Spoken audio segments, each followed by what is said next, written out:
जिनागम में सिद्धों के आनंद को बताने वाला एक छोटा सा रूपक आया है।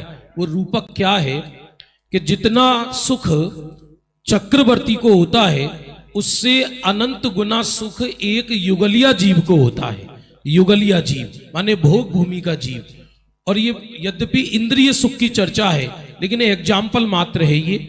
और जितना सुख एक युगलिया जीव को होता है उससे अनंत गुना इंद्रिय सुख भवनत्रिक देवों को होता है।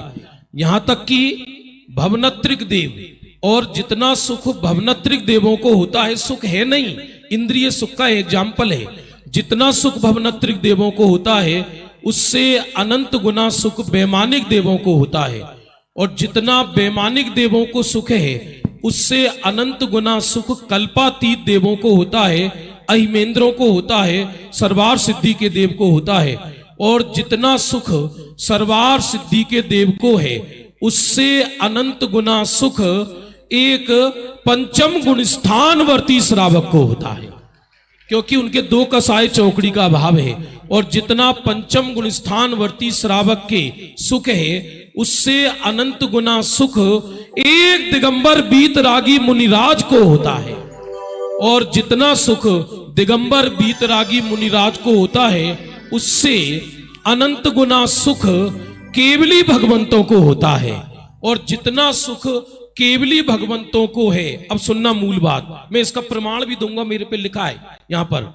जितना सुख केवली भगवंतों को होता है उससे अनंत गुना सुख सिद्ध भगवंतों को है। लेकिन संतलाल कविवर इसमें भी संतुष्ट नहीं हुए। उन्होंने ये कहा सिद्ध भगवान की आनंद की पर्याय के अनंतवे भाग का वर्णन तीनों काल की भाषा वर्गणाएं मिलकर अनंत गुनी हो जाएं तो तीनों काल के गणधर मिलकर सिद्ध भगवान की पर्याय के एक समय की पर्याय के अनंतवे भाग का वर्णन अनंत काल में भी कर सकते नहीं है।